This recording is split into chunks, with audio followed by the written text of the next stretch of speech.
خی گەورە سڵاوتان لەوێ بینێرانی بەڕێز و خۆشەویست لایەنە کوردیەکان بە چەند شاندێک سەردانی بەغداد دەکەن و ئابرارێکێتی و پارتی ڕۆژێنی بە شاندێک سەردانی بەغداد بکەن و دواتریش دوایی یەکەمین کۆبوونەوەی پەرلەمانی عێراق چوار لایەنەکە سەردانی بەغداد دەکەن و بۆ گفتوگۆکانی پێکهێنانی حکوومەت و توێژ لەگەڵ لایەنەکان دەکەن. بە میواندارێک لە بەڕێزان ئازاد چالاک ئەندامی خولی پێشووتری پەرلەمانی عێراق و عادل نووری ئەندامی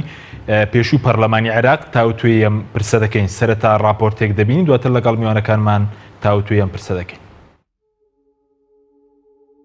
لە دوای ساڵی 2003ەوە دوو حیزبی دەسەڵاتداری هەرێم لە بەغدا لە جێگەی شەڕکردن لەسەر مافەکانی کورد شەڕی پۆست و پلەپایان کردووە. چاودێرێکی سیاسی دەڵێت ئەگەر پارتی وێکێتی لە بەغدا کاریان لەسەر بەدەستهێنانی مافەکانی کورد بکردایە ئێستا هەم ماف و هەمیش پۆستەکانیان مسۆگەر بوو. بەڵام هەڵپەی وەرگرتنی پۆست و کارکردن لە پێناو بەرژەوەندی حیزبی هەم پۆستەکانیان لە دەستدا و هەمیش مافەکانی کوردیان بۆ دەستەبەر نەبوو. دەسەڵاتدارانی هەرێم ئەگەر داوای مافە بنەڕەتیەکانی خەڵکی کوردستانیان بکردبایە داوای جێبەجێکردنی ئەو مادە و بڕیارەیان بکردبایە کە لە بەرژەوەندی خەڵکی کوردستانەوە لە بەرژەوەندی کووردا بە دڵنیای ئێستا قۆناغێکی باشیان دەبڕی. بەڵام ئەوەی کە کراوە داواکاریەکانیان زیاتر بۆ پلۆپایە بووە، هەم پلۆپایەکانیشیان لەدەست چوو، هەم ئەم خواست و داواکاریە بنەڕەتیانی خەڵکی کوردستانیشیان لەدەست چوو. بۆ ئێستامە لە قۆناغێکی زۆر خراپداین. هۆکارەکەشی لەوەیدایە کە لە کوردستاندا ناوەندێکی دامەزراوەی نییە کە تعبیر لە هەموو خەڵکی کوردستان بکە لەو ڕوانگەیەوە کە گفتوگۆ لەگەڵ بەغدایە بکە. ئەمەی کە گفتوگۆیە زیاتر ئەم دوو لایەنە سەرەکیەیە، ئەم دوو لایەنەش هێندەی ئاگاداری بەرژەوەندی حیزبیەکانی خۆیانن، ئاگاداری خواستە بنەڕەتیەکانی خەڵکی کوردستان نین. لە دوای ڕوخانی ڕژێمی بەعس و پێکهێنانی حکومەتی نوێی عێراق کورد سەرڕای ئەوەی کۆمەڵێک پۆستی گرنگی لەنێو ئەو حکومەتە نوێیەدا پێبەخشرا لە ناویاندا سەرۆکۆمار و وەزیری دارایی. بەڵام لە بەرژەوەندی کورد و دەستەبەرکردنی مافەکانی کورد پۆستەکان بەکار نەهێنران و دیاترین کێشەی نەتەوەی کورد کە مادەی 140 و گەڕانەوەی ناوچە دابڕێنراوەکانە بە هەڵپەسێدراوی تا ئێستا ماوەتەوە. ئەوە جگە لەوەی لە دوای 16 ئۆکتۆبرەوە بەشێکی تر لە خاکی کوردستان لەسەر دەستی دوو حیزبی دەسەڵاتدار لە دەستی کورد دەرکرا. بۆیە بە بڕوای چالاکوانانی مەدەنی و چاودێرانی سیاسی کورد لە بەغدا تا لە جێگەی پۆست و بەرژەوەندی حیزبی کار بۆ گەڕانەوەی مافە دەستوریەکانی نەکات. ڕۆژ لە دوای ڕۆژ پێگەی بەرەو لاوازی دەڕوات. ئەوەی دیراسەمان کردبێت لە هەردوو حیزبی دەسەڵات و نوێنەرانی هەردوو دەسەڵات لە پەرلەمانی عێراق هیچ کارێکیان نەکردەوە بەرژەوەندی کورد و زیاتر بە دوای بەرژەوەندی شخصی خۆیانەوە بوون دوور بوون لە یاسا دەستوریەکانی هەرێمی کوردستان. بۆ نمونە یاسای 140 ئومێد دەکەم بۆ پەرلەمانی داهاتووی عێراق کوردەکان بە تۆکمەی یەک ڕیزی کاری خۆیان بکەن و بۆ ئەوەی کە بەڕاستی هەک بە و تۆکمەی و یەکڕێی و برایەتیان پێوە دیارە بتوانن کارەکانیان بگەێنە کۆتا و ئامانجێکی زۆر پیرۆزیانە بێ بۆ ئەوەی کورد لە مافە دەستوریەکانی سوودمەند بێت.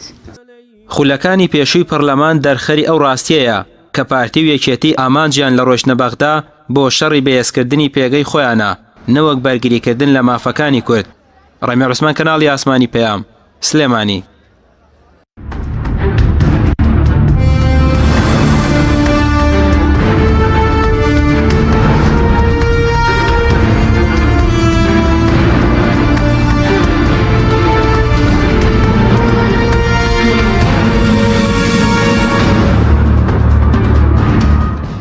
جارێکتر سڵاوتان لەبێت بەڕێزان، سوپاس بۆ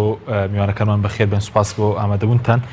کاگازەتەکە سەرتا لە بەڕێستانەوە دەست پێ بکەین. ڕۆژی 3 مانگ 3 یەکەمی دانیشتنی پەرلەمانی عێراق ئەنجام دەدرێت. پێ دوایە لایەنەکان بگەنە ڕێکەوتن لە سەر لایکردنەوەی سەرۆکی پەرلەمان و دوو جێگرەکەی تاوکات. بەڵێ یعنی من پێم وایە تا ئێستا ئەوەی کە کراوە جۆرێک لە یان نیشانەکانی دەرکەوتنی با بڵێن کوتلەی گەورە یا گەورەترین کوتلەی پەرلەمانی تقریباً مەلامحەکانی دیار بووە و دەستیان کردووە بە دانوستانن نەک ئێستا ینی پێشماوەیەک لەگەڵ لایەنەکانی تر بۆ پێکهێنانی حکوومەت. بە ئاشکرا دیارە کە دوو تەوەجه هەیە لە عێراق و دوو ئەوەی کە پێڵێن ڕیزبەندی یا ئەستیفافێکیان بەوە اتهامەکرێ یا خۆت وا باسەکرێت کە سەر بە ئێرانەوە ئەوی تریشان سەر بە ئەمریکا و ئەم دوو لایەنە کە ئەیانەوێت زۆرینە پێکبێنن لە پەرلەمانی عێراق ئەوانە لە هەوڵی خۆیان جا کاملایەنیان یعنی با بڵین سەرەکەوێ و دەسەڵاتێ بێکەوێتە سەر ئەم گفتوگویانەی کە ئێستا لەگەڵ لایەنە سیاسەکانی تر ئەیکەن و بە تایبەتیش کورد وەکو پێکهاتەیەک وەکو پێکهاتەیەکی گەورە لە عێراق یعنی مفاوەزاتەکە بەردەوام بۆ پێکهێنانی ئەو کوتلە گەورەیە کەمارەسێ لە ناو ماڵیش زیاتر بەرەوە ئەنگاڵی کوتلەی گەورە پێک بێنێت بە پێشبینەکانی ئەوە مالیکی و عامری یاخود عبادی و سەدر کامیان زیاتر پێدوێتوان کوتلەک پێک بێنن ئێستا زیاتر تیجاکە بەرەو کوتلەی عبادیە ڕوا کوتلەی عبادی و سەدر بۆ هۆیەوە کە با بڵێن ئەمیان زیاتر نزیکترە لە ئەمریکاوە و لەوانەیە کوردیش پێی باش بێ لەگەڵ ئەم لایەنەیە یعنی ناڵم هەموو لایەنە سیاسی کوردیەکان بەڵام احتیمالی زۆر بۆ ئەوەیە ینی بۆی لەگەڵ ئەم هاوپەیمانەتەیە حکومەت تەشکیل بەڵام لە دانیشتنی کەمە پێ دوایە دەتوانرێت کە ئێستا لایەنەکان ڕێک نەکەوتن لەسەر پۆستی سەرۆکی پەرلەمان بۆ نمونە سوونەکانیش لە ناو خۆیاندا ڕێک نەکەوتن لایەنە کوردیەکانیش کە پێشتر جێگیری دووەم لە لایەنە کوردیەکان بۆ ئانیش ڕێک نەکەوتن ئایا جارێکی دەدەێتەوە بە لایەنەکانی پارتیویکێتی وەرگن لایەنەکانی دەرەوەی پارتیویکێتی پێ دوای یەکلا بکرێنەوە بۆ سەیما هێشتا ئەو معلوم نییە ئەدرێ بەچێ و لەگەڵ چێ ڕێککەوتنە بێ چکەوەکو باسم کردیان ئێمە هێشتا ئەوان هێشتا لە گفتوگۆ و دانوستانان و پێشتریش هەموو خولەکانی پێشووتر کە حکوومەت تەشکیل بووە گەیشتۆتە ئەو ڕۆژەی کە با بڵێن سەرۆکی بەتەمەن یا ڕئیس سن ئەوەی کە پێڵێن ئەو سەرۆکاتی جلسەکە کاو بەکراوەیی ئەی هێڵنەوە هەتا ڕێکەوتن لەسەر هەر سێ سەرۆکایەتیەکە و لەسەر هەندێک لە تەفاسیلەکانی تر ڕێکەوتن دروستە بێ ئەو کات ئەعلانەکرێ بەس نازانم ئێستا بە محکەمەی اتحادی ئەگەر بڕیارێکی تری لەو بارەیەوە دەرکرد بێت لەسەر مەسەلەی ئەوەی کە جەلسەی کراوە یا دانیشتنی کراوە ئەهێڵێ یاخود بە یەکجاری لایە بە ینی چکە پێشتر وا کراکە جەلسەیەک نیسابی قانونی تەواو بوو ئەگەر دوایی گومانیان هەبوایە لەوەی کە ئەم جەلسەیە یاخود ئامادەبووان بۆ جاری تر ئامادە نابن جلسەکان بەکراوەی هێشتەوە تاکو بتوانن نسابی قانونی سپاس دەکەم کە عادل جەنابیش بەخێر بیت سەبارە بە ناشتنی یەکەم پێ دوایە لە وادەی داریکراوی خۆی سێ مانگ نیسابی یاسایی تاوە بێ و سەرۆکی پەرلەمانی دووجێگرەکەی هەڵبژێردرێ سپاس بەم دەرفەتە سڵاو لە جەنابەت و لە تەواوی بینەران پێم خۆش بوو مقدمەیەکە بێ بۆ تەسلیمی ئەم پێم خۆش نییە تەسلیم ئەنجامە بم چونکە بەڕاستی بە مەهزەلەیەک بڕوویدا و من هەرگیز ئەگەر 1000 ساڵی تر تەمەنم بێ ئەمە بە مەهزەلە ئەزانم و بە هەڵبژاردی نازانم و ئەمە کارەساتێک بوو و شکستی گەورەی دیموکراسیەت بوو لە عێراقا و شکستی گەورەی شەفافیەت و ڕازگۆیی بوو وەشکاندنی کەرامەتی ئینسانی عێراقی و ئینسانی کوردی بوو و ناکرێ ئێمە بە هەمیشە پێش ئەم مقدمە بچین بۆ ئەو ئەنجام و تەسلیم بین ئەمە پێشێلی دەستوری بوو عێراقێک کە خاوەنی 7000 ساڵ 1500 ساڵ مەسەلەی حەمورابی و قانون و ئەبول قانون بە باوکی یاسا دانراوە محکەمەی اتحادی پێشێلی یاساکە ئەنجومەنی باڵای دادوەری پێشێلی یاساکە قازیەکان پێچ و پلوچ و فێڵ و فڕ لە تەنفیزکردن و تەطبیقکردنی یاسا و دەستور ئەکەن ئەم هەڵبژاردنە کە خۆی ڕوویدا هەر خۆی شکست بوو بە پێی مادەی 5 دەستور بە پێی مادەی 49 دەستور ئەبێ هەڵبژاردن ئیقتراع سڕی بێ نهێنی بێ ئێستا بە ئیقتراعی ئەلکترۆنیکرا یەک بە یەک من ئەتوانم بڵێم چی کەسێک لە کوێرەلاجەیەکی کوردستانە دەنگی بۆ کێداوە لە چی لەحزە و سانیەکە دەنگی بە چی فراکسیۆن و چەند چی کوتە و چەند چی کەسێک داوە بە پێی مادەی 5 دەستوری عێراقی و مادەی 49 دەستوری عێراقی ئەم هەڵبژاردنە باتڵە یاسای دووهەمی تعدیلی ثانی هەڵبژاردنەکان خۆی دژی دەستورە بە پێی مادەی 13 دەستوری عێراقی 13 دووەمە ثانیەن 13 ثانیەن هەر یاسایەک دژی هەر ڕێنمایەک هەر یاسایەک دژی مادەیەکی دستوری بێ ئەو یاسا هەڵ ئەوە شێرێتەوە ینی یاسایی نییە ئەبێ کاری پێ نەکرێ دژ بێ ئەم هەڵبژاردنە کە کرا خۆی یاسای تعدیلی دووەم کە هەڵبژاردن لەسەر ئەساسی ئەوە ئەنجام درا خۆی یاسایی نییە دستوری نییە هەر لە ئەساسەوە مەهزەلەیە دوایش ئەم هەڵبژاردننی کە کرا بە دستوری بە پێی دستوری عراق بە پێی ئەو یاسای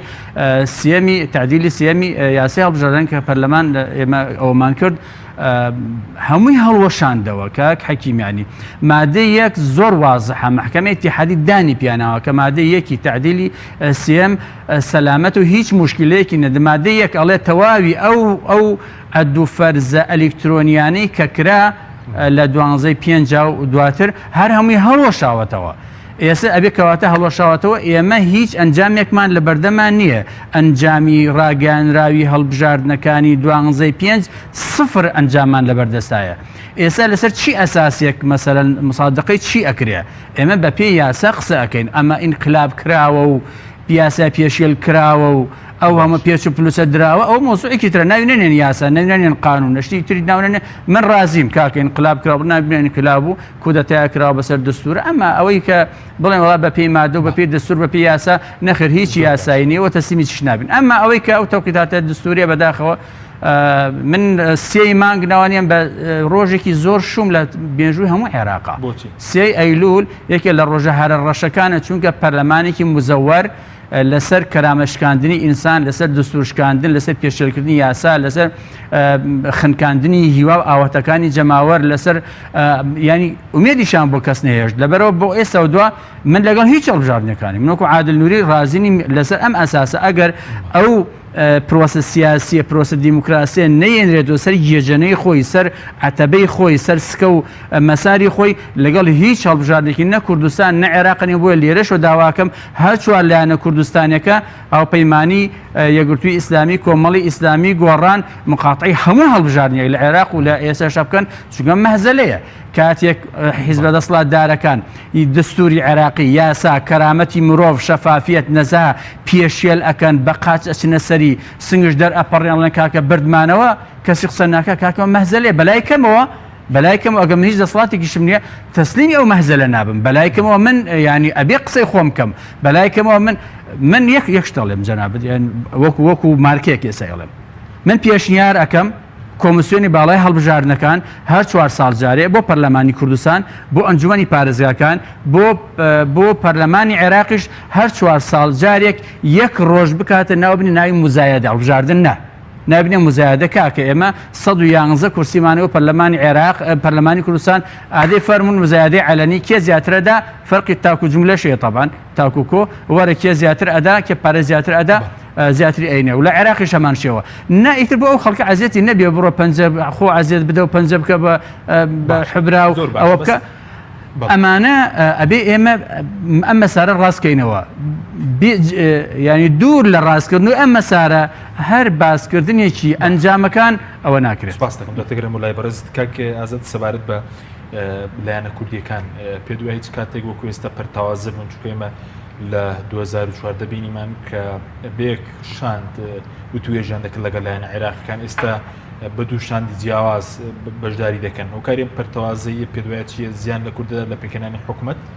من پێم وایە خەلەلێکی گەورە نییە گەر کورد بە دوو شاندیش بچێتە بەغا بە تایبەتی دوایەوەی کە دەرکەوت ینی وەکو کاگە عادلیش باسی هەندێک لە خاڵەکان ئەوانی کرد لە سەر مەسەلەی تەزویر و ئەوانە یعنی دەسەڵات هیچ ڕێگایەکی تری نەهێشتۆتەوە بۆ لایەنەکانی تر کە بێن ئەوەی کە ناوینراوە یەک ڕیزی و من بە درۆیەکی گەورەیە زانم یەک ڕیزی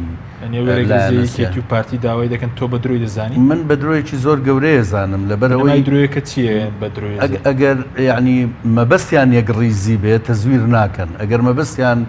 یەک ڕیزی بێ متمانە لە نێوان لایەنە سیاسەکان نەگەڕێنەوە ئەگەر مەبەستیان یەک ڕیزی بێ ئەبێ واز لە تاکڕەوی و هەر یەکە حکمی زۆنێک بکا و ئەوانە ئەبێ واز لە ناشەفاڤون و گەندەڵی و بڕینی موچەی خەڵکو ئەوانە بێنن بۆیە هەموو ئەمانە وای کردووە کە متمانە لە نێوان لایەنە سیاسی کوردیەکانە نەمێنێ و ئەوەش وای کردووە کە بە دوو جۆر خیتاب ئەم دەسەڵاتە قساکایەکیان لە هەرێمی کوردستان کە هەموو شتێک من بەڕێوەیە بە معایدی منەوە ئێوە تابعن و پاشکۆن و لە بەغاش با هەمومان یەک ڕیز بین بۆ ئەوەی پۆست و امتیازات و ئەوانە بۆ ئەم دوو حیزبە دەسەڵاتدارە بێت لە عێراق بۆیە ئەم یەک ڕیزیە هیچ مەبەستێکی نیشتیمانی و نەتەوەییتیان نییە کە ئەم وەفدانەژە چنە بەغدا بۆیە ئەم پێم وایە مەسلەی ئەم یەکڕیزی مەسلەی ئەوەی کە لایەنە کوردەکان پەرش و بڵاون طبعا نەبێ پەرش و بڵاو بن لەبەرەوەی یا ئەوە تا تۆ لەگەڵ یاسایی لەگەڵ سەروەربوونی یاسایی یا ئەوە تا تۆ دژی یا ئەوە تا تۆ لەگەڵ ئەوەی کە ئەم سیستەمە بەم شێوەی ئێستا بڕوا و ئەم دەسەڵاتە چۆن تا ئێستا بەڕێوەی بردووە هەروە بڕوا و تۆش ببیتە پاشکە و تابع یا ئەوە تا تۆ بێم هەڵوێستێکت هەبێ کە جیا لە دەسەڵات بەڵام لە بەغدا کرێ ئەم لایەنە سیاسیانە لەسەر مەسەلە نەتەوایەتیەکان لەسەر مەسلەی با بڵێن یاخود لەسەر مەسەلە نیشتیمانیەکان لەسەر مەسلەی خاک ینی ئەکرێ یان ئەگەر بە دوو وەفدی جیاژ بن هەردووچیاندا کۆچی بکەن لەم مەسەلەیە لەسەر مەسلەی حقوق و با بڵێن مافە دەستوریەکانی کورد ئەکرێ لەمەشە بابە دوو وەفدیش بن بەڵام داکۆچی لەم مافانە بکەن بەڵام ئایا هەتا ئێستا ئەوەی کە کراوە ئەم حیزبە دەسەڵاتدارانە لە هەرێمی کوردستان توانیویانە مەسلەی خاک بکەنە خاڵی جەوهەری و خاڵی سەرەکی و یەکەم خاڵی دانوستان لەگەڵ لایەنە سیاسەکان من پێم وایە هەتا ئێستا نەکراوە تەنانەت لە ئەو وەرەقەی کە ئامادەکرا بە 19 خاڵیەکە لەوەشە مادەی سەوچل و مادەی ماوەی ڕابردوو لە حکومەتەکەی عەبادی بوو 19 خاڵەکە بەڵێ نە زمانی مالکی بوو لەوەشە ینی مەسلەی خاک مەسلەی ئەساسی نەبووە لای کورد بەڵکو ئیشارەتێک بۆ سگناڵێک بۆ هەموو لایەنە سیاسیەکان کە خاک لای ئێمە زۆر گرنگ نییە و خاڵی یەکەم نییە بەڵکو ئەکەوێتە پاشکۆوە گەرێمە بین ڕێکەوین لەسەر پۆست و لەسەر شتەکانی تر ئەوە ئەکرێت تەفاهم لەگەڵ ینی ئەم سیگناڵە دراوە بەلایەنەکانی و پارتی و چییە بۆ منجارش چونکە ئەمجارە ئەوانی دیعای پرۆژەیەکی 27 خاڵی دەکەن دوێ خاڵی یەکەمی دانوستانیان چیەوان زۆر وازەح وتراوە بزانم عەبادی بووە لەم کۆبوونەوانەی دوایی باسەوەی کردو توێتی بە هیچ شێوەیەک ئێمە ڕازینین باسی مەسلەی کەرکووک بکرێت لەم گفتوگویانە ئەوەش بەو معنایی کە مەسلەی کەرکووک و مەسلەی مادەی سەوچل ناچێتە ضمنی ئەم مفاوەزاتانی کە ئێستا ئەکرێ بۆ تەشکیلی حکوومەت بەڵێ کاگعادە سەبارەت بە دووشانی جیاواز تۆ بە لایەنێکی ئەرێنی دەزانی کە ئێستا چوار لایەنەکە هاوپەیمانەتییان پێکێنەوە وا بڕیارە دوای یەکەمین دانیشتن گفتوگۆ لەگەڵ لایەنە عێراقیەکان بەجێ لە یەکێتی و پارتی دەڕۆن بۆ بەغداد هەرەبێ وا بکەن لە ئێستا چوار لایەنەکە هەر لە ئازال تۆراون دوو لایەنەکە چوار لایەنەکان تاساندەوە خنکاندونیان دەنگکانیان گزی کردوون تەزویر کردوون خواردون بردویانە ئاشتیان نەکردوونەتەوە هیچ دڵنەوەیکیان نەکردوون هیچ ئاسۆیەک نییە هیچ شتێک لە ئارانی ئەی چی بکەن ینی خۆ شوێن ناکەون خۆیان ینی هەرەبێ ئەو چوار بەس باشیان کردەوە چوارەکەش بەسنی چوارەکەش بەیەکۆن ینی ئەو خاڵێکی ئیجابیە بەلای کەم ئێستا دوو شاندمان هەیە 6 شاندمان نییە و مشکلە بوو 6 شاندمان بواە دوانەکەەوە معلوم ئەمانەوەکو ئۆپۆزیسیۆن ڕۆشتون ینی نیگەرانن لە ئازال ئەو دوانەکەی تریش ئەوە ڕۆشتن بەڵام ینی نازانی وزارێ بەڵام هێشتا ئاسۆ ڕوون نییە چونکە ئەمانە ئەڕۆن چیاڵیان ڕۆشتن مهم نییە ئەو ئەم شاندانە هەموو یانیانی هەردوو شاندەکە ئەڕۆن چی ئەڵێن ینی بە تایبەت شاندی دەسەڵات ئەڕۆن چیڵن داوی خاکەکەن مەسەل مەناتقی مادەی 140 ئێوەنەڵن کاکە خۆتان پێشمان کەوتن و هاتن ئێمەتان بەردەوێن و ینی بڵێن چییە ئەمە ئەوەی سلمان دویانی ئێمە پێشتر لە ساڵانی ڕابردوو شاندەکانمان ئەڕۆشتن هەنیەک شتیان هەبوو مادی 140 جێبەجێڵێ کاکە 140 کەرکووکی چی مەسەرەنیانی ئەوە خۆتان ڕازی نەبوون خۆتان سۆڵتان نەکرد مەسەرەن خۆتان نەتاندا بەدەستەوە ڕسم و سێڵبیتان لەگەڵ نەگرتین باس مەگەر باسی لە سەدا حەفدەکە بکەن گینەخۆ بەچی ڕوویەکەوە مەسەن خەڵکابرە 16 ئۆکتۆبەر هێشتا ناتوە ساڵێکی بەسەر نەچووە زاکیرەی نەزاکیری عێراقیەکان و نەزاکیرە و میمۆری کوردیش هاوڵاتیانی کوردستان هیچی زەعیف نەبووە ئەوە لاواز نەبووە لەبەرەوە لەگەڵ ئەوەی کورد ئێستا دەرفەتێکی باشی لە بەردەستایە بەڵام لەناو کوردستانە خۆی چاک نەکردووە ڕیزەکانی خۆی چاک نەکردووە ئەبوو لەم هەفتە بەلایکەم لەم هەفتە دە ڕۆژێ ڕابردوو فرسەتی جێژم کراتە فرسەتێکی باش چوار لایەنەکانیان بان کردای ئەو دوولایەنەکەی تر کاکە فەرمونون ئێمە بە هەومان یەک ماڵین و با یەک دەنگ بین و لێ ئەگەر لێرە نیگەرانیەکەی با خۆمان ڕێکخینەوە بۆ بەغا پێکەوە بچین ئەوەش نەکرا فرسەتی جەژ نەخۆزرایەوە من پێم وایە ئەگەر بەم وەزع بڕۆن ینی ئەو فرسەتەش لە دەسەدەن دوجار کە دو ئەکەون دوجار بە پاڵ وەکو چۆن 2004 دەکردیانە ژوورەوە میۆنامی نوێنەری نەتۆ یەکگرتووەکان لەگەڵ سەفیری ئەمریکا هات نەگردەکە پێنج لایەنەکان کۆ کردەوە ڕێکوپێک ئێمە لێ هاتوبووینە دەرەوە پەرلەمانتە ئەو کاتێ ئێمە ڕۆشتین لە کافتریاکە بووینە ڕۆشنە ژوورەوە لەبەرەوە داخوازەکەمان جێبەجێ بکرێوتیان کاکە بچنە ژوورەوە ڕێک بە زۆر کردیانە ژوورەوە ئەوتیان دوای حەقتان نەبێ حەقیشمان نەبوو هیچیشمان نەکرد حکوومەتیشمان تەشکیل کرد لە ماوەی خراپترین 4 ساڵمان بردەسەر من ئەڵێم ئەم خۆ دواخستن و ژیە لە جێلکردن و خۆن ماتەڵکردنە واکالەوەی دوای ڕێک و پێک یا ئاغای سولەیمان یا ئاغا یا مستەر ماگۆر کرێک پاڵێکیان پێوە نێبیان بەڵە کاکە فەرم بڕۆن ئەگەر بەشدار نەبن خراپتتان بەسەر دێنین قسەکە لێرە کورد خۆی ئەڕواایە پاڵی ئەنێن ئەینێرن دوجار پاڵ پەیوەنانە کە دەبێت بچونیەوە ئەگەر ئاوا بێ بڵێ بە تەکیدیانی خۆچون کێمەوەتە سوار لایەنەکە چی ئەڵێ چێ لەوێ چی ئەڵێ و ئەو دوانەکەی تر چی ئەڵێن لە تو تا ئێستا ئەگەر بە وەزعەوە ئەڕۆی 43 کورسی 44 کورسی لەولاوە 13 کورسی بەولاوە ینی تۆ مامەڵی چی ئەەکەیت لە کاتێکە عەرەبەکانەوە بەڵام ئێستانێک بەرپرسە سەڵات باز دەکەن کورد ڕۆڵیەک لە کەرەوە دەبینی بۆ لە کوتلەی زۆرینە لە پێکێنانی حکوومەت کورد ئەو پێگەی جارانی نەماوە بۆ نمونە پێشتر ڤیتۆیە بوو لەسەر سەرۆک وەزیران بۆ نمونە جعفەری لەسەر مالیکی ینی ئێمە لە کاتی مامجەلا لە ڤیتۆمان هەبوو قسەی پێگەمان بە قووت بوو لە کاتێکە پێشتر 79 کورسی بوو دوایی بوو بە 65 کورسی ئێستا بۆ 57 ینی ئێستا وەزعێکی زۆر خراپ نەکوروسە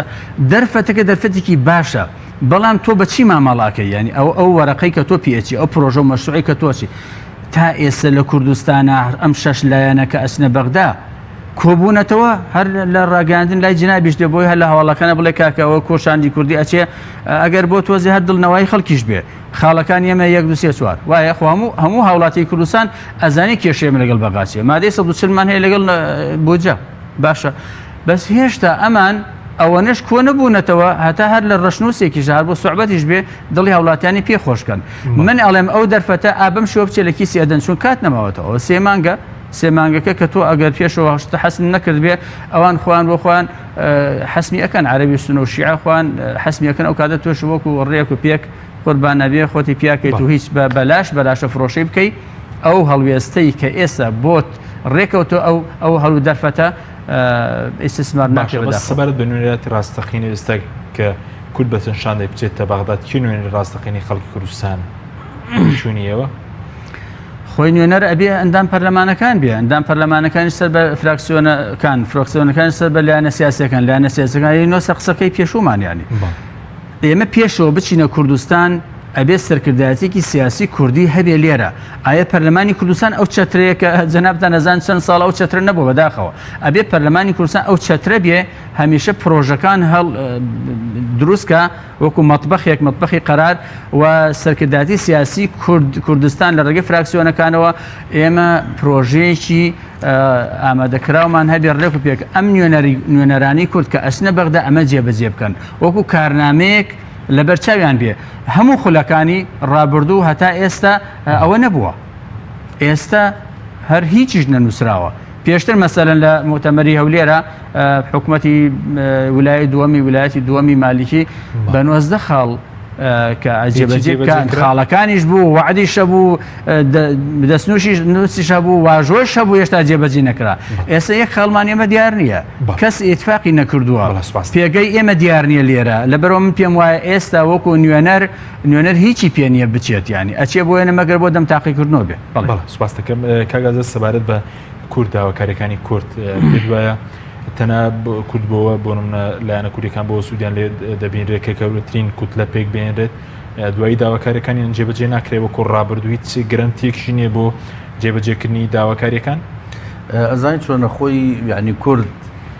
عاملێکی مساعد نەبووە بۆ ئەوەی داواکاریەکانی خۆی جێبەجێ بکە نەخۆی هەوڵی داوە نە لایەنەکانی عێراقیش ئەو ئامادەیان تیا بووە کە بینیوانە کورد بەو شێوەیە ینی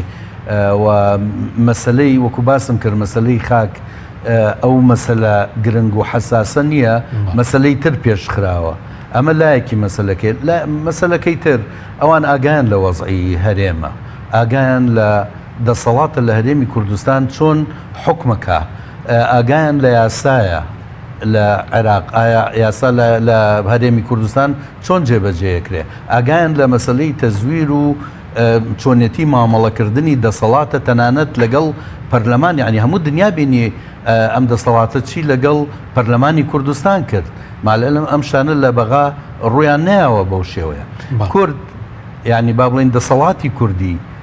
گەورەترین خەتا و گەورەترین تاوانی ئەوە بووە کە ئەو سوڕەتە جوانەی کوردی پێشکەش نەکرد لە هەرێمی کوردستان و تەنانەت لەو ناوچانش کە لەژێر دەسەڵاتی خۆی بوو لە مادەی 140وانە و کەرکووک و ناوچەکانی تر دەسەڵاتی کوردی کە حکومڕانی خەڵکی خۆی کردووە کە حکومڕانی ناوچە بەناو جێناکۆکەکان کردووە خراپترین نمونەی پێشکەشی خەڵکەکەی خۆی کردووە اینجا بۆ دەوروبەر بۆیە ئەمە وای کردووە کورد بە خاڵی لاوازەوە یعنی وەک هێزی لاواز شۆتە بەغدا دایمەن بۆچی لەبەرەوەی وەکوتم یعنی خەڵکەکە پشت و پەنای دەسەڵاتەکەی خۆی نییە لە جاتێەوەی ئەمان وا ئیشام کردایە لەسەر ڕەفاهەتی خەڵک لەسەر باشکردنی بژێوی لەسەر زیاتر شەفافبوونی بەڕێوەبردن و با بڵێن هەناردەکردنی نەوت و داهات لە هەرێم چۆنێتی تەسەڕفکردن بە داهات لە هەرێمی کوردستان لە جاتی و چۆنێتی مامەڵەکردن لەگەڵ یەکتر لە هەرێمی کوردستان حزبە سیاسیەکان ئەمان بە شێوەیەکی تر مامەڵەیان کرد کە هەڵوێست و مووقفی خۆیان لە هەرێم و لە بەغدا زۆر لاواز کرد بۆیە ئێستا ئەم لایەنە سیاسیانە کە چنە بەغدا باسی هەر مەسەلەیە بکەن باسی ئازادی بکەن باسی دیموکراسی بکەن باسی مافی مرۆڤ بکەن باسی شەفافیت بکەن لە هەموو ئەم مەسەلانەیە کورتی هێناوە و شکستیان هێناوە لەمڕۆوە بۆیە هیچ خاڵێک نییە کە تۆ ئەچیتە ئەوێ باسی ئەوە بکەیت کە تۆ تایە سەرکەوتوو بووی کە تۆ تیا ئیلا اللهمە دایمەن باسی ئەوەکەن کە ئەمن و ئاسایش لە هەرێمی کوردستان بە جێگیرە و تەقینەوە نییە و ئینفجارات نییە و نازام مفەخەخە نییە و ئەوەی کە لە عێراق هەبووە و هەتا ئێستاش هەندێکی هەرماوە بۆیە تەنها خاڵ ئەم خاڵە بووە کە ئەوەش علاقەی بە دەسەڵات خۆیەوە نییە علاقەی بە هاوکاری کردنی هاوڵاتیانە بۆ ئەوەی ئەم ڕووداوانە یاخود ئەو ناکۆچانەی کە لە عێراق هەیە و ناکۆچانە بەو شێوەیە لە هەرێمی کوردستان گرنتی چێ بۆ نمونێت گرنتیەک بۆ جێبەجێکردن ئەگەر داواکاریەک هەبێت هەرچەندە پێشتر بەڕێز خاڵی کەمی دانووسان مەسلەی پۆستە لای پارتی وێکێتی نەک مەسلەی مافەکانی کورد نازانم ینی گەرنتی چی بێ لە بەغدا من وەکو باسم کرد کاڵێم ئێمە خۆمان زۆر بە لاوازیە چینە بەغا ئێمە نەمانتوانی ژێرخانی ئابووری خۆمان دروستکەین بە تایبەتی ئەو فترەی کە یعنی عێراق سەیطرەی نەمابوو بەسەر هەرێمی کوردستان پارەیەکی زۆر ئەهاتە هەرێمی کوردستان و نەوتیش ئەفرۆشرا بە قاچاغ ئەڕۆی و لە گومرگ و زەریبە و نازانم ئەم داهاتی هەرێم زۆر لەوە زیاتر بوو کاوان ئاشکرایان نەکرد کە ئەم هەموو شتانە هەبوو ئەمان نەیانتوانی بێن ژێرخانێکی ئابووری باش دابمەزرێنن کۆمەڵێک معمەل و شتی پترۆکیمیاوی و ینی پارەکە تەنانەت کارەبا و ئەو چاکەن یانی تا ئێستا مشکلەی گەورە و گەورەی هەرێم چارەسەرکردی یعنیەوە دوو هەفتەیە زۆر لە گەڕەکەکان ئاوی خواردنەوەیان نییە تەنانەت ئاوی تانکەری ئاویشان مەنع کردووە لە زۆر شوێن کە ئەو تەوزیعکەن یا خەڵق ئاو بکڕێ یعنی نەخۆیان ئاوەکە تەمینەکەن و ئەیدەن بە هاوڵاتیان نەشەڵن خەڵک ئاوی تانکەریش بکڕێ بۆیە یعنی ئەم جۆرە دەسەڵاتە ئەم شکستە گەورانەی لە هەرێمی کوردستان ڕوویاندا کە یعنی ئەمانتوانی یاخود ئەم دەسەڵاتە ئەیتوانی زۆر لەوە زیاتر زۆر باشتر بتوانێت ئەو ژێرخانە ئابووری خۆی وا چاکە بژێوی خەڵک وا باش بکە کە خەڵک ببێتە پشت و پەنای دەسەڵات و هەروەها گەر بەغاش جۆرێک لە گەمارۆ و حسار و پارەی نەدا بتوانین لەسەر پێی خۆمان بوەستین ئەمانیان هیچ نەکردو لەبەرەوەی ئەڵێم هیچ گەرنتیەک نییە و هیچ خاڵێکی بەهێز نییە بەس بۆ کاتی تەشکیلکردنی حکوومەت ئەوان پێویستیان بە هەندێک حزبی کوردی هەیە کە بێن بەس بۆی بڵێنەوە کوردی ژۆکو پێکهاتە بەشدارە لە حکوومەتی عێراق ئەجینا بەغەیری ئەوە پێم وایە لە دوای دەورەی یەکەمەوە ئێتر ئەو پرسوڕایە بە کورد و ئەوەی کایانوت بەیضەت القەبان کورد بەیضەت القەبانە لە ئەوە کورد بەو شێوەیە نەما. سپاس دەکەم ناوبڕێکمان هەیە بەڵێ بینەرانی بەڕێز ناوبڕێک و دەگەڕێنەوە وڵات. تۆپ ئارت تاکە بریکاری تۆڕی میدیایی کۆمەڵ بۆ دروستکردن و بڵاوکردنەوەی ڕیکلام. تۆپ ئارت. دنیا دیکۆر بۆ کەوانتەر و تەختەی ئەرزی. لە دنیا دیکۆر ئامادەین بۆ دروستکردنی کەوانتەر و دانانی تەختەی ئەرزی بە باشترین کوالیتی و نرخی گونجاو. دروستکردنی کەوانتەر بە خواستی خۆتان بە کەرەستەی MDF و HDF و HPL و R-Click و داری سروشتی و باڵۆن پرێس. هەروەها دروستکردنی کەوانتەری تاقیگە و WC و کابینات با کەرەستەی کۆمپاکت لامینات کە دژە بەکتریا و دژە ئاو و دژە ئەسیدە. بۆ دڵنیابوون لە کوالیتی و نرخی گونجاو تەنها دنیا دیکۆر هەڵبژێرە. دنیا دیکۆر.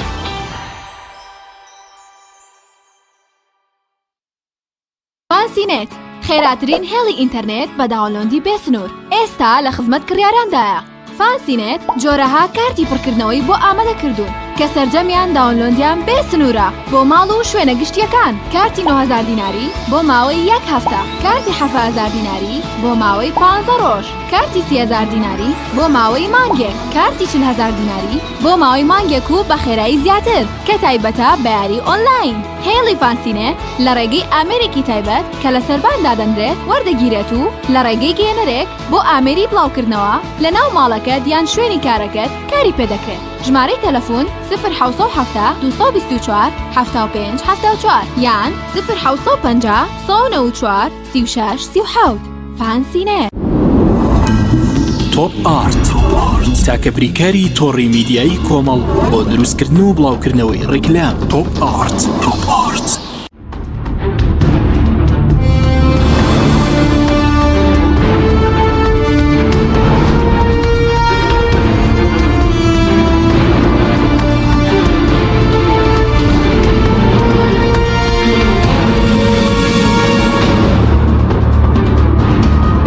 جارێکتر سڵاوتان لێبێت بەڕێزان کاک عاد لەگەر برم و لای بەڕێزت سەبارەت بەو داواکاریانی کە ئێستای داعای دەکرێت کێتی و پارتی سەبارەت بە مافەکانی کورد پێ دوایی چیان جێبەجێ دەکرێن یاخود تەنە هەڵایەکی ڕاگەیاندنە بۆ خەڵکی کوردستان و لەیان لە پێکێنانی دوای پێکێنانی حکومەت فەرامۆش دەکرێت؟ کو داوان کردووە؟ ئەوان باز دەکەم بۆ پرۆژەیەکی خاڵیان بۆ باسی مادەی 140 دەکەن، باسی مەسەلەی بودجە دەکەنی. من وەڵامەکەم لایە پێشەوە ئەوان لای عەبادیەوان باسیکەن لە شیعەکان وەڵامەکە دیارە. مادەی 140 کوێیە مەسەلەن؟ کەرکووکە مەخمورە، شەنگاڵە، مەسەل مەندەلیە، ئەو قەرەتەپێ ئەو شوێنانە خۆ باوک منە بوو تەسلیمی کرد مەسەلەن خۆ چێ بوو تیا کوردیتیانە بوو یخو پاشە کشە کردو ینی توی تازە داوای چیەکەی مادەی 140 ئەوان زووتیان کاکە مردۆ فاتیحەشی بۆ ناچێت لە هەموو خۆلەکانی ڕابردووە کورد نەیتوانی باسی مادەی 140 کە هەموو 4 ساڵ پەرلەمان ئاهاتەوە ڕۆژ و باسی نەکرا لە کاتی هەڵبژاردنەوەی کەرکووکیش دەکرێت چی لێ بکرێت بۆ باسی دارەی هاو بەش دەکرێت باسی گەرانەوەی مەسەلەن هێزی کوورد دەکرێت خۆیەمی بەدەستی کوردەوە بۆ لەدەستی دەرچوو وەکو ئازاد بارسی کرد ئیزارێکی زۆر فاشلیان بوو ئێستا عەرەبەکان دەڵێن کاکەمە سازش ناکەن لەسەر ئەمنی کەرکووکیانی شاندێکی کوردی بەبێ ڕێزامەندی ئەمنی محافەزە ئەنی ناتوانێت چێت ناو کەرکووکە بەرپرسێکی کورد ئەگەر ئیجازە نەبێ ناتوانێت لە کەرکووک بمێنێتەوە تۆ ینی باسی چیەکەی بەس ئەو کارتە بەهێزانی لە بەردەستا بوو هەم ئەرز و واقع لە دەستدا و هەم وەکو فشارێکی سیاسی لە دەستدا و هەم وەکو علاقاتی نێودەوڵەتی هەر لە ئێرانەوە هەتا ئەمریکا هەتا اتحادی ئەوروپی و تایوانامی هەمووی لە دەستدا ڕێمانە بەرز بهێنرێتەوە ئێستا بۆ نمونە دوای ڕفراندۆم کورد خاکی لە دەستدا پەیوەندەکان لەگەڵ دەرەوە بۆ پێشتر بەرپرسێک دەهات سەردانی عێراقی دەکرد سەردانی هەولێریشی دەکرد لە پێ نەخێت سەردانی هەولێر یەکڕاستان هەولێر بوو بە ئومد دنیا ینی لە کاتی داعش ئەو 4 ساڵە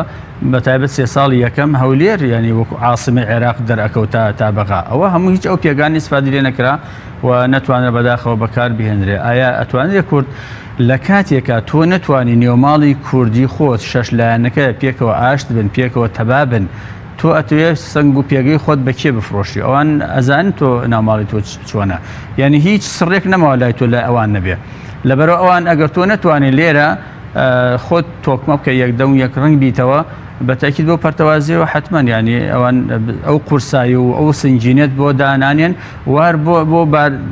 بۆ قەبارەی ئینەکەی خۆیان بۆ باڕاستکردنەوەی حکوومەت و شتێکی خۆیان تا ئەوەی شکلیان سەقامگیرە بێ و دوای ئەوە تەواویت تۆ لە ماوەی 4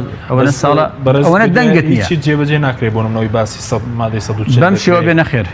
باسی ئاساییکردنەوەی دۆخی کەرکووی ئیدارەی هاوبەش دەکرێت پێ دوێ لا زارەوە 3 مانگ ئەوتە چەند 3 مانگ پەرلەمان دانیشێ باشە ئەوە پێنج شەمە ینی جمعە و شەمۆشتی لێ دەرکە ئەوەی نەماوەتەوە تا ئێستا ئێمە هینێکمان نییە کورد داواکاریی ڕاستە و خۆی نییە ئەوەی کە لە پشت پەردەکانەوە وەدێک و تێشان دێ بازێ بۆڵە بۆ قسە و شتەکەنەوە بەڕسمی بە فەرمی شتێکی واژۆکرا و خراپێتە سەر بەر میدیاکان هەموو کەس معلوم بێ لای هەموو کەس لای یۆنامی لای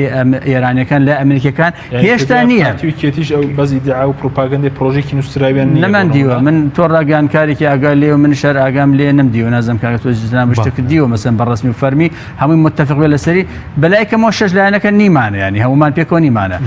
کاتکەی ماوەیانی تۆ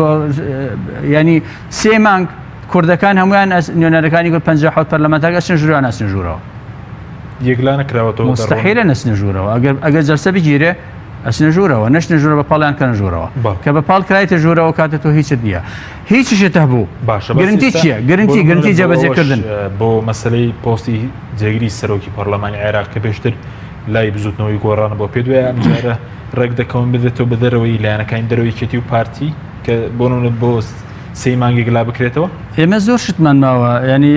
جگە پێش جێگەر ئێمە زینێکی سەرێکیمان هەیە پۆستێکی سیادیمانێ سەرۆکی کۆمارە تا ئێستا یەکلا کراوەتەوە یەکلا نەکراوە تا ئێستا هەر لە بینی پارتوی کێت یەکلا نەکراوەتەوە ناو دوایش کە یەکلا کرایەوە ئایا کێ بێ ئەو کەسەوە کەسایەتی کێ بێ بڵێن ناو پارتیا بێ ناوێکێتیا بێ یان دەرەوەی پارتویەکێتی بێ من هیوادارم بتوانن ئەوەنە ئازابن بۆ ئەوەی دڵڕاگرتنی 4 لایەنەکە تریش ئەوەنە ئازان بڵێن کاکەوە ئێمە بۆ ئەوەی حوسن نەوایە مان هەبێ کە نیەتمان پاکە لەگەڵ ئێمە پۆستە سیادەکەی عێراق ینی لە کوردستانیەوە ئەڵێن دڵمان شکاوە و عاجزمان کردوون فەرمو پۆستە سیادەکەی عێراق کە سەرۆکی کۆمارە ئەیدەن بەو 4 لایەنە 4 لایەنەکە فەرموو کاندیدێکی خۆتان من ئەڵێ مەگەر هەنگاوێکی وا ببێ ئەو کاتە ینی ئێمە دڵمان خۆشە بێ ئەڵێن ڕەنگە ئەمە نیازپاکێکی جوان هەیە بەس ئەگەر ئەوەش نەبێ و جێگری سەرۆکی پەرلەمانی شەر بەرنەوە بۆ خۆیان ئەوە هیچ ینی وەکو چۆن لێرە ئەویان کرد لێ شەر ئەوەکەن و سواس دەکەم کاگە سەبارەت بە مەسلەیەوەی کە ئێستا پارتیویکیتی داوای بزنم تەوافق شەراکەت هاوسەنگی لە بەغداد دەکەن پێ دوای شتێکی پێچەوانە نییە بە پێچوانەوە لە کوردستان خۆیان مامەڵە ناکەن بۆچی ئەو داواکاریان مەسەرەن لەلایەنە عێراقیەکان هەیە ئەو تازە بوو بە ڕابرد مەسلەی تەوافق و هاوسەنگی و ئەو شتانە لە وەکو باسم کرد لە دەورەی یەکەمە چونکە هەمووی هێزەکان تازە بوون هێشتا شیعە بەو شێوە خۆی کۆ نەکردبووە سوناروە و کورد ڕاستە بە لیستی هاوپەیمانی ڕۆیشتە بەغدا هێز بوو یعنی ئەو کاتە جگە لەوە تەرازووی هێز لە ساڵحی کورد بوو ئەو کات ئێستا تەرازووی هێز بە هیچ شێوەیەک لە بەرژەوەندی کورد نییە ولانە کوردیەکان نییە بۆیە یعنی تۆ لە چیەوە توانی مرج فەرزکەی یا شروعی خۆت بە شێوەیەک باز بکەی کە لایەنەکانی تر گوێی لێ بگرن یاخود جێبەجێکن ئەم شتانە ئێستا نەماوە لە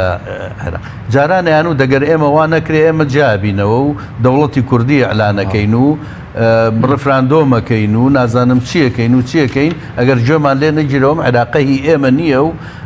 ئێمە هیچ شتێک نامان بەستێتەوە بە عێراق بەڵام هەر دوای ئەوە کە ڕفراندۆم بەو شێوە بەو دەردە برا هەر خۆیان وتیان ئێمە هەولێر و حلەیە نازام هەولێر و کوێ بەسرا هەمووی عێراقین و هیچ فەرقی نییە و شتەکە گۆڕا بەو شێوەیە من ویستم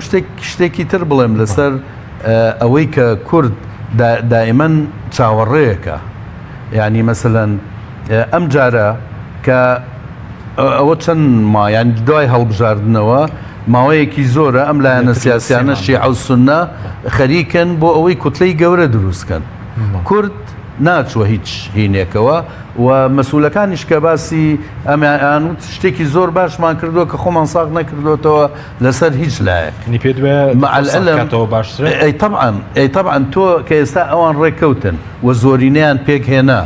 تۆ کە چیتە ناو ئەو کوتلەیە چی ئەگۆڕی هەر وەکو وتم وەکو ئەوەیە کە دەڵێن کوردیش بەشدارە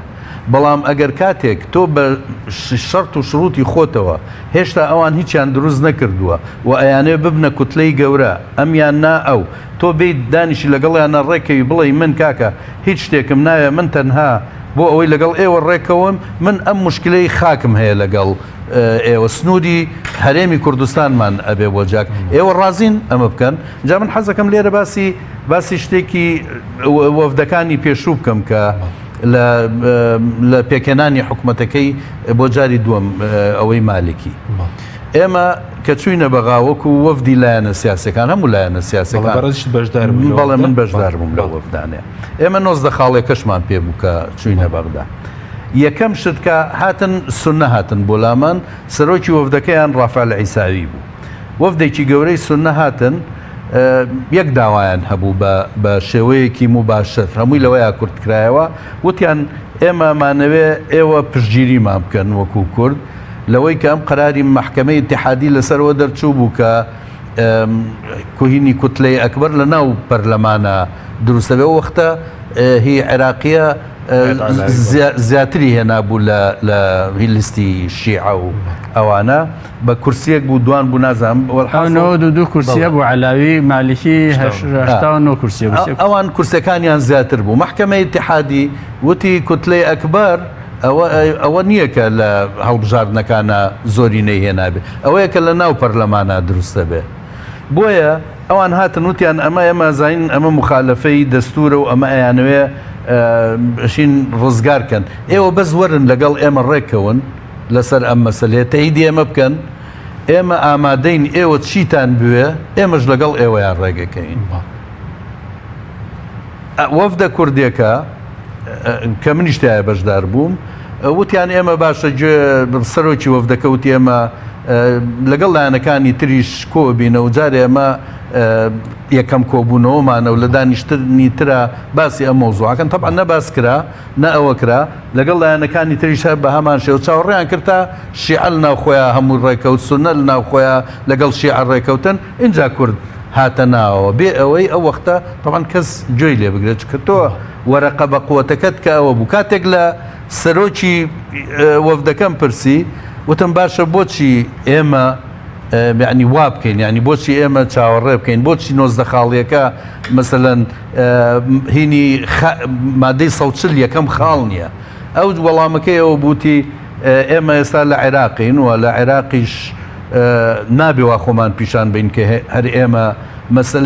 مەسەلە کوردیەکە لای ئێمە مهمە ئەبێ هەمومی عێراقیشی خەڵکی عێراقیش شتەکان کێشەکانی عێراقیش ئەوانەش هەمووی بۆیە ئەوە یعنی وا باشترە کە بەو شێوەیە بێ سەبارەت بە مەسەلەی شەراکەتەکە مەوەسمە بوو کە ئەوان لێرە خوان نە شەراکەت ناو سەنگینە تەوافق پەیڕەو دەکەن بۆچی و داواکارێت لە بەغداد دەکەن کە لە کوردستانە پێچەوانەیەوە ڕەفتار خۆی ئەوە زدواجەتی ئەم لایەنە سیاسیانەیە کە ڕازگۆنین نە لەگەڵ خۆیان نە لەگەڵ خەڵکی کوردستان و لەگەڵ لایەنە سیاسەکان ێ باشە تۆ داوای مرکزیت ئەڵێ نابێ عێراق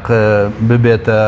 ڕێئاسی نابێ ئەو وەختەی مالکی داوای ڕێئاسیە کردوین لێرە هینیانە کرد کەچی خۆیان لێرە لە هەرێم داوای هینەکەن یانی ئەوەی پەرلەمانیان ڕەفز کردەوە لێرەش ڕێئاسی بێ هەموو دەسەڵات لە دەست سەرۆکی هەرێم بێ لە هەموو شتەکانە لە مرکزیەتە لە دابەشکردنی دەسەڵاتە دایمەن هەرێم دژی ئەوە ئێستا ژانەوێن جومەنی پارێزگاکانیش نەهێڵن بۆیە یعنی بە دووفاقی مامەڵە لەگەڵ شتەکانی خۆیانە سپاس دەکەم کە عادە سەبارەت بە گەڕانەوەی پارتی وکێتی دوای ڕێفراندۆم پێدوانێ گوتارەکانی ئێستا 180 لە پێچەوانە بۆتەوە پێشتر باز لەوەکە کە ئێمە دراوسەیەکی ئێستاوان دەگەڕێنەوە بەغداد لە دوای ڕێفراندۆم و چەند جار سەردانی بەغدادیان کردووە هەلە ڕێفراندۆم پارتی وکێتی یەکڕا نەبوون خۆ دەزانی خۆ چی ڕوویدا لەبەر دڵێ یەکێتی هەنێک لە گروپێک لەم یەکێتیە ڕای لەگەڵ ڕێفراندۆمە هەبوو بەڵام خۆتان بینیتان ینی چی ڕوویدا لەبەر ئەو ینی ریزجیایە یا ڕاجایە ناو یەکێتی و دوجاریش ئەو ڕوویدا کە ڕوویدا زۆر نەچینە سەر ئەوە چونکە ئەوە بوو بەداخەوانی لاپەڕەیەکی زۆر کارە سادبار بوو ئەوەی کە بەسەر کورد هات ئێستایان و گوتاری ئەو کاتیە دەربارەی عێراق طبیعی هەموو ڕۆشتۆ طبیعی وەکو هاوڵاتیشی عێراقی و لە ژێر سێبەری دەستوری عێراقیە یاسایی دەخۆن کە پارێزگاری لەسەر ئەوە تێپەڕی خۆزگارەوە بووە ینی سوێنە یاسایەکە طبیعیە چونکە ئەوە مبەڕێکەیە دیباجەکە باسی و تەوعیەکە بەڵام باسەکەوە وەکو کورد ئەوەتە سونە قسەی خۆی هەیە شیعە قسەی خۆیە شیعەکان لەناو خۆیانە تۆ وەکو کورد چیت هەیە ینی جگەل لەوانی کە باسمان کرد ئەو دوو خاڵە سەرکە دوو خاڵە سەرێکیش خاڵی بەهێزت نییە ئەگەر بشت بێ گرنگی جێبەجێکردنی ئەو خاڵانە چییە؟ لە ئێستادا من ئەڵێم یەکەم خاڵ ئەبێ ئەم شەش لایەنە بە تەبابن ئەو جابڕۆنەوە ناو پرۆسە سیاسەکەی عێراقەوە. من هیچ متفائل نیم بە سێ مانگی سەد و ڕایەکەی ئەڵێ ئەگەر لەم دووسێ ڕۆژە شتێکی هەلێکی معجززاوی ڕوونەدا ئەسەن نیساب جێی نابێ نیساب تەواو نابێ و ئەو کات مخالفەیەکی تری دەستوریۆک چۆن ئەم هەڵبژاردنە هەر هەمووی مەهزەلە بوو لەعنەتێک بوو نەفرەتێک بوو ئەبێت لە زووترین کاتە عێراقیەکان وە کوردیش لە لێی دەرچی ئەگینا من وە ئەزانم نە پەرلەمان بەرەکەتی تیابێ مبارەکە بێەوە نە ئەو حکوومەتش لەسەر ئەساسی ئەوە دروستە بێ ئەگەر پەرلەمانیش جەلسە بکە وا نازانم چونکە عبادی بە ئاسانی تەسلیمیەکە چونکە من ئەزانم ئەو مەلەفانە چین لە بەردەست عبادیان مەلەفی چی؟ مەلەفی ئەم تەزویراتە ینی کێ ئەو کەسەی کێیە کە خۆی کە شروط فەرزەکە بەسەر عبادیاڵە دوور تەخەمەوە ئەگەر زۆر وای لێبێ عبادی من بە ئیسا بە جەنابە ڕەنگەوە کوی نەکوا بێ پێشبینیەک ناوی بنێ پێشبینیەکە لە پێشبینەکانم عبادی بە ئاسانی تەسلیمی ناکە کۆمەڵی مەلەفەیە من مەلەفەکان کاتی خۆی وەکو سەرۆکی لژنەی تەقەسی حەقایق کۆمەڵ مەلەفداوە بە عبادیەکی لەوانە مەلەفی سووتاندنی بارگاک بە سووتاندنی دەنگەکانی ڕەسافەیە کە 17 نەفەر 22 نەفەر ئێلقا قەبزیان لەسەر بوو کۆمەڵێکیان من تەسلیم کردن ناوەکان وەگیراون احترافاتیان تا ئێستا عبادی هەڵی گرتووە تا ئێستا کەشفی نەکردووە بۆ کەی هەڵگرتووە ئەو هەمۆشایەتی و ڤیددیۆ و تەزویراتەی هەر لە سلێمانیەوە تا هەولێر و تا دۆکو تا شوێنەکە هەمووی هەڵگرتووە تا ئێستا هیچ ئیجرعاتێکی نەبووە پێم وایە عبادی هەڵی گرتووە بۆ کاتی ئەو کاتەی کە وەختی ئایانێ فشاری لەسەر دروستکەن بە دادگا و بە ڕاگەاندن هەر هەمویان شەڕی هەمویانەکە و ئاسان نییە بەس بە سەبارەت بە بەرپرسە کوردەکان تا چەندێک ینی سازش دەکەن هیچ مەلەفێکی بۆ نمونە گەندەڵیان هەیە بۆ نمونەوەی پارە بنە دەرەوەی مەلەفی کەوتنی مووسڵیانی بۆ هۆی سازش بولانە عێراقیەکان بەرپرسە کوردیەکە من ئاگادارم مەلەفی گەندەڵی باشیان هەیە لە بەردەست ئەوانە توان یاری پێ بکەن لە تەزویرە زۆرترین مەلەفی و گەندەڵی ئەم تەزویرە ئەم جارە برنە دەرەوەی پارە هەیە بنکەکان ئەو بنکانی کە سەر من وەکو نەزا کۆمەڵێ تەبەن 15 بنکمان بنکی وا بوو زیاتر لە 10,000 پسولەی تەزویرمان لەسەر گرتن کوردستانیش بڵێ ئەوانی کوردستانیش سەر بە بەرپرسەکان پێم خۆشی سەر ناوشت باسکەین ئەمانە هەمووی فشارن لەبەرەوە کورد ئەو کوردەی کە ئەڕاتە ئەوێ کێیە ئەگەر بەرپرسەکە کە هەمووی ئاوایە بە ڕەش و سپین نە بە ملەوەنی پیشانیە سوچێکی بەرەقەیەکی ملەوەنی پیشانداردەکە پێک دەنگی فسەبێت ئەسا ئەوەی لێرە ئێڵێ لێ هەر نایڵێ هەر باسیشی ناکە ڕەنگە لەسەر میدیاکان زۆر کابراڵێ واڵێم لە بەغەوانە بەس دەی با بڕۆن لێوێنە یەک خەتیان لە خاڵێدا بێت تا ئێستا خۆ گفتکردنەوەی بەرشاشەکان هیچ نییە کورد لە ئێستادا فشاری نییە لێ مەلەفی گەندەڵی لەسرە تاریبی پارەی لەسرە ناشەفافەتی نەوتی لەسرە توجار الحروب بوون لە مەسەلەی نەوتی کەرکووک ئەکرێ بەرنامەیەک لەسەر ئەوە بکە کە ئەوەی کەرکووک ڕوویدا 16 ئۆکتۆبەر ئایا لەسەر مادی 140 ئەسڵن وانە بوو من لەم فترەی ئەخیرە زانیم لە مەسەلە چی و مەسەلە شەریک کۆمپانیای BP بەریتانی و بۆچی لەگەڵ ئێرانان ڕێکەوتن بۆچی لە کاتێکە بەریتانیا و تەحالف و ئێران و هەمووی ڕێک لەبەرەوە ئەوەی کە ڕوویدا هەمووی تیجارەتە کاتمان نەماوە پێ دوێسە لەبەر ئەو مەلەفانەی کێس بە ئاسانی سازش بولانە عێراقیەکان دەکەن ئەو بەدەسەڵات دارانیێرێ ئەیبینین بەتەکید ئەیشی بینین بە چای خۆمانی بینین مامۆستا زۆر بە کوردی سەبارە بەسەر و کۆمار پێ دوێ بە ئاسانی یەکلابێت لایەنێکی پارتی بە کوردی بێسوپاسەکەی کاتمان نەما من پێم وایە ئەمەی ئێستا پارتی ینی دایمن خۆیەوە لای یەکێتی بووە فترێ لای مامجار بۆ دووبینەوە مەش لای دکتۆر فواد ینی با بڵین وەکو پۆستێکی یەکێتی بووە و پۆستە لە بەرامبەر سەرۆکی هەرێم بووە بەڵام پارتی ئێستا پێم وایە وەکو فشار ئەوە بەکارهێنێ بۆ ئەوەی تەنازل بە یەکێتی بکات لە هەندێشتی ترە یعنی داوای ئەو پۆستاکە بۆ ئەوەی یەکێتی تەنازلی بۆ بکات لە شتی ترە لە پۆستی ترە. زۆر سوپاس بۆ بەرەزان ئازاد چالاک ئەندامی خولی پێشووتری پەرلەمانی عێراق هەروە عادل نووری ئەندامی پێشوو پەرلەمانی عێراق. سوپاس بۆ بینەرانی بڕە، سوپاس بۆ ئەو کارانم تا بەرنامەیەکی تر خواتان لەگەڵ. دەستان خۆش بێت.